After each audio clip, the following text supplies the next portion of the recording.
I start by asking you to tell us your name, please? Okay, my name is Mohan Singh Kothari. Thank you.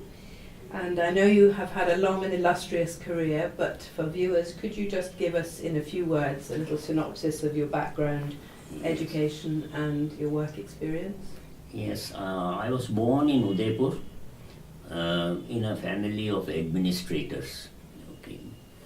And I went to a very idealistic school right here in Udaipur, so far as primary and secondary schooling is concerned. After that, I proceeded to Jaipur for college education and a degree in science.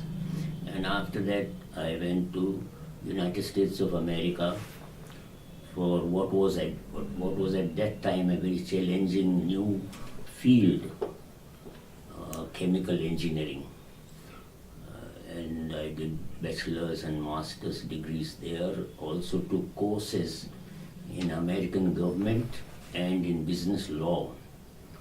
And after that, after return and after I was working for some years as a chief executive of a Government of India corporation, I had gone for advanced management training at Administrative Staff College of India at Hyderabad, which is a premier institution. So that is so far as education is concerned. And my working career has been a very challenging and very satisfying innings.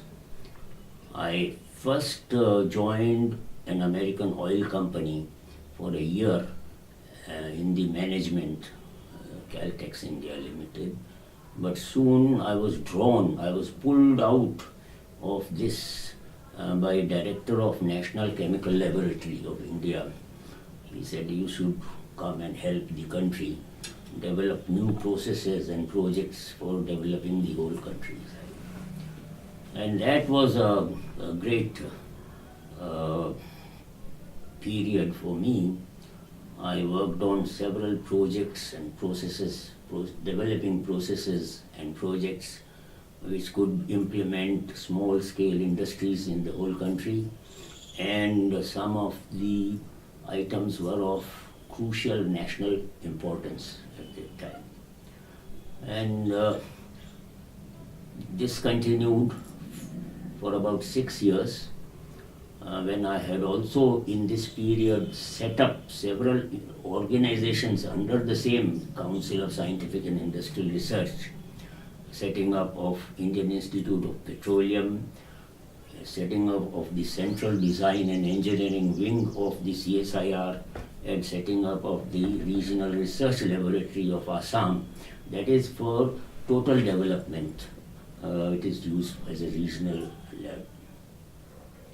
And this brought me into a very challenging assignment. The Government of India had a corporation, a major public undertaking in Sikkim, which was not a part of India at that time. It was a joint venture between Government of India and Government of Sikkim, and it was in doldrums. So Government of India expected that I would go and set it right, set it going in production, and that I was successful in doing. It attracted national attention. Deputy Prime Minister of India's visit to congratulate us and all that.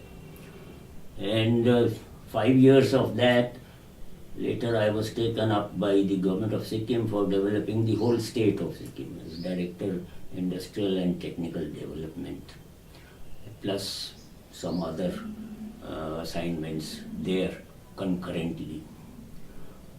This further brought me into development of states, and that took me to Punjab as the chief consultant for development in Punjab state.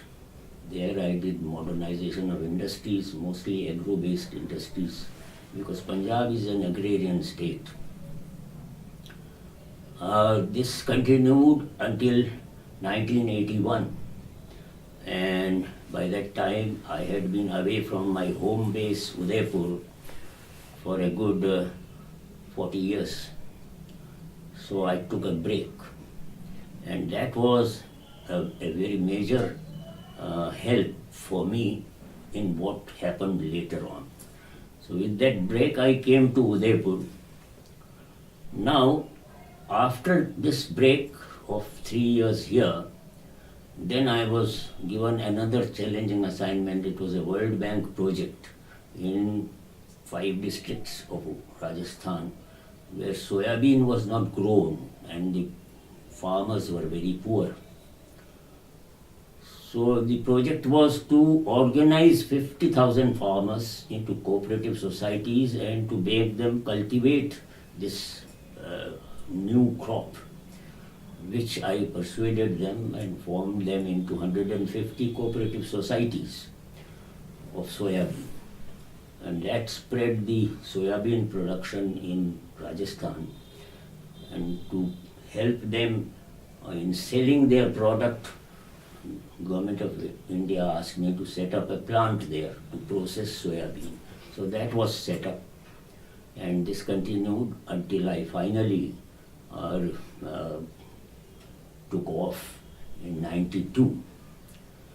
Now, there are 2 things in this period which are significant.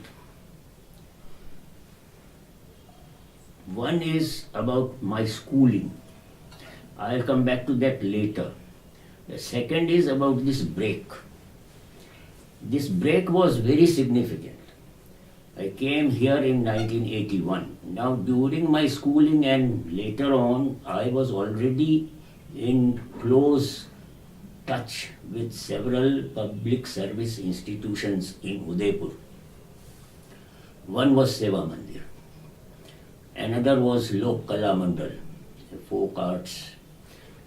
And the third one was Vidya Bhavan, which was in doldrums at that time, which was my own school. I was a life member of all 3 already, and all these were having trouble. So I stayed here for those 3 years and reconnected with these. I also reconnected with the Maharana Mewar Foundation, because that we have been in touch for centuries with. In that period, all these institutions were having trouble. Seva Mandir was sort of struggling on. Vidya Bhavan, the leadership had changed and it was in doldrums. Lok Kala Mandal, there was a quarrel going on about controlling it.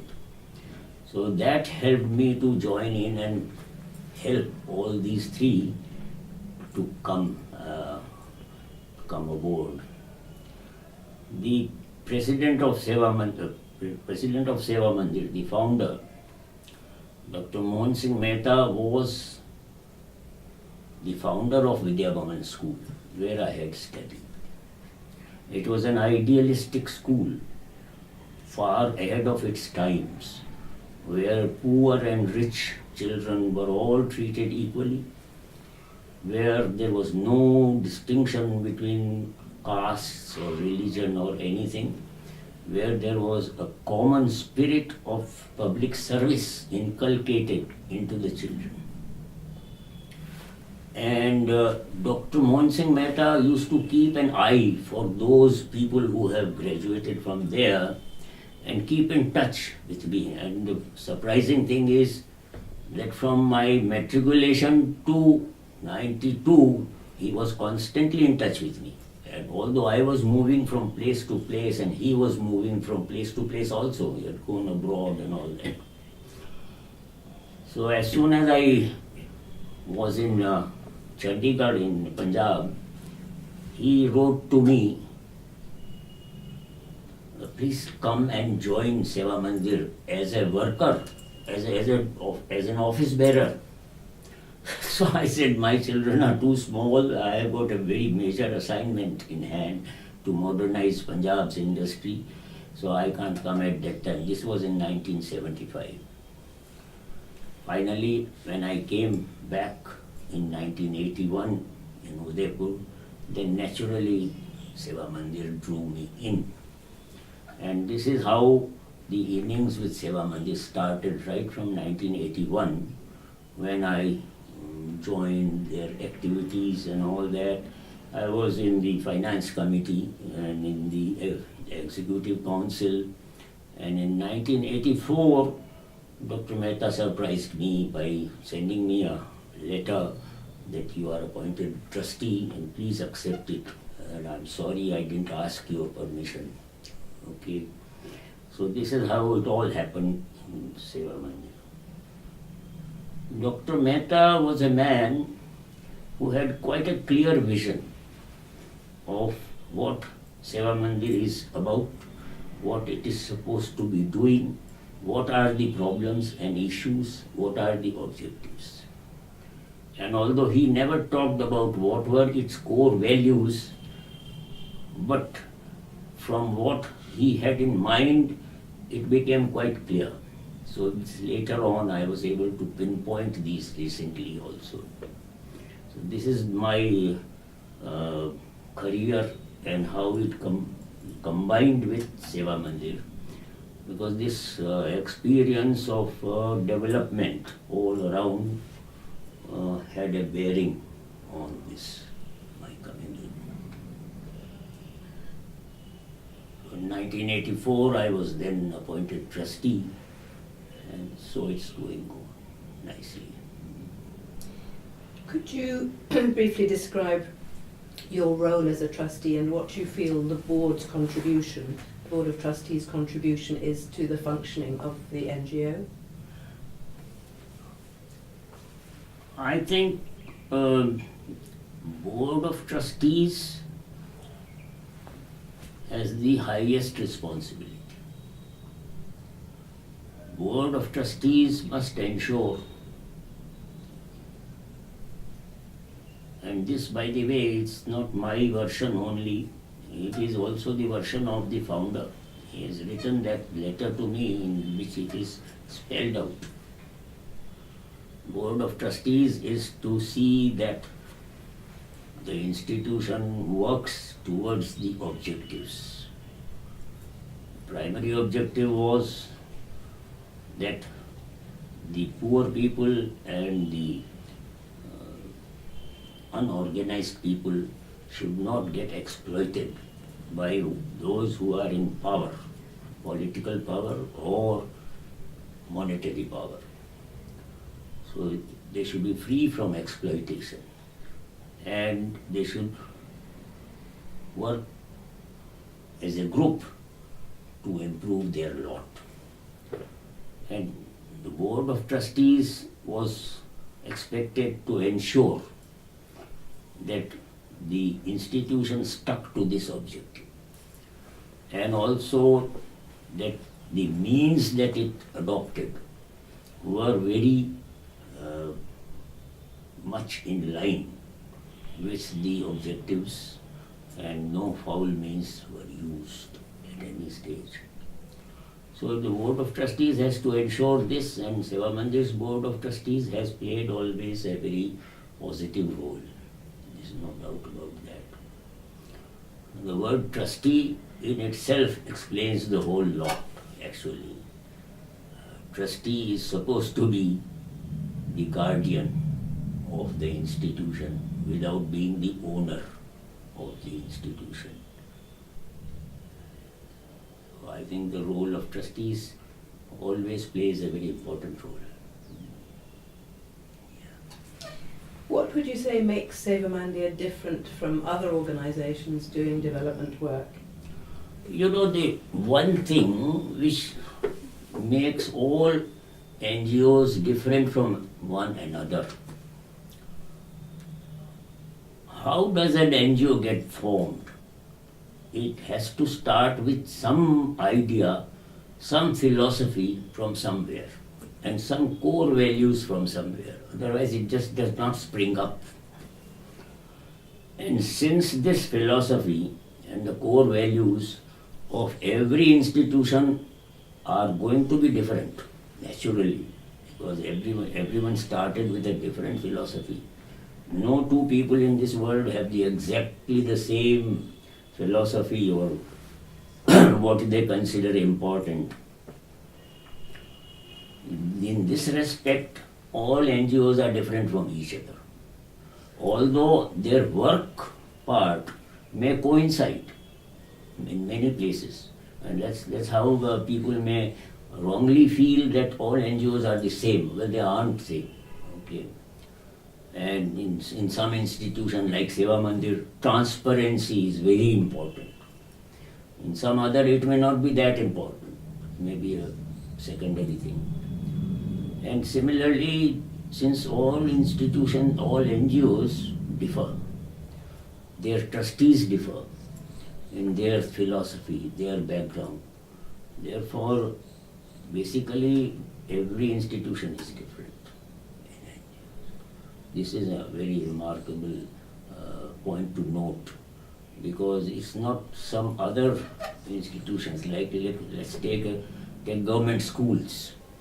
One government school is as good as another government school because the philosophy is the same. It has to come from the same government. So, in that respect, Seva Mandir is different. And finally, do you have a message for those who will shape the future of Seva Mandir? Yes, I have a very clear message.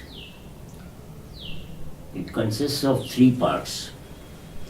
The first point is that transparency must always be maintained, and one has to guard on that point.